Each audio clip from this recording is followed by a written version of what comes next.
Yo soy Manuel Ramos y voy a hablar de los costes de la energía y su influencia en las variables macro principales a las que afecta. Comenzando, vamos a hablar sobre el IPC y el IPC subyacente. Vemos que el IPC marca la subida de precios general y el subyacente nos está marcando al final la subida de precios excluyendo la energía y ciertos productos básicos o sin manufacturar. Vemos cómo la diferencia entre el IPC y el IPC subyacente puede marcarnos aproximadamente la contribución de la energía en esta escalada de precios. Vemos cómo existen dos tramos, primero en 2021 y después en 2022 hasta junio, en el que el gap es bastante grande, lo que nos indica que la energía aporta mucho a esta escalada de precios y a esta escalada del IPC. Y vemos cómo a partir de junio se modera, el IPC general baja y el subyacente se mantiene. Vemos cómo hay un componente de la inflación mucho más evidente en este último periodo debido a la escalada de precios generales de los productos del día a día, por así decirlo.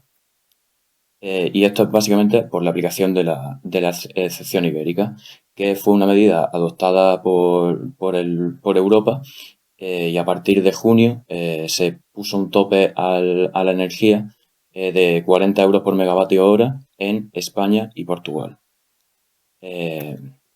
Luego podemos comparar la situación de España con la del resto de Europa y vemos cómo esta excepción ibérica sí ha afectado al índice de precios generales en España.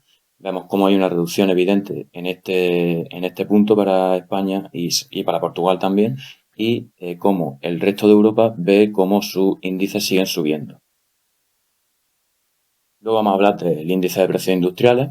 Este índice mide el precio de los productos recién fabricados, es decir, una especie de producto base para los bienes manufacturados. Vemos cómo durante 2021 y 2022 este índice se mantiene bastante alto, por lo que la escalada de precios es evidente y cuando se aplica la excepción ibérica baja.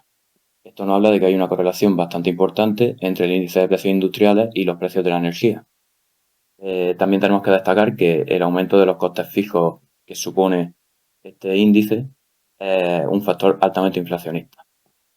Los factores que han propiciado esta gran subida hasta junio son básicamente una crisis diplomática con Argelia y con Rusia, que son dos de los mayores exportadores de energía que importa España, y hemos visto cómo han subido mucho los precios de la energía para España hasta que se ha puesto este tope, que de momento seguirá vigente, ¿no? Hablamos ahora sobre cómo afecta el crecimiento. Podemos ver la estructura de costes por grupos sociales, básicamente, por nivel de gasto, y vemos cómo el grupo 1, que es el de las clases sociales que menos gastan, es decir, las más bajas, el gasto en suministro, vivienda, agua, electricidad, es mayor. Tenemos un 43% del gasto de estas familias exclusivamente en estos bienes.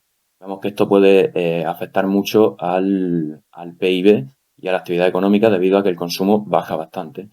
También podemos ver cómo las clases más altas ven reducido ese porcentaje, o sea que realmente esta escalada de precios afecta sobre todo a las clases sociales más bajas, que son la mayoría, y que es un factor que puede afectar mucho al PIB y al crecimiento del país a corto plazo. De hecho, vemos cómo, según la noticia del Economista, el alza de los precios va a recortar en 1,3 puntos el PIB español este año.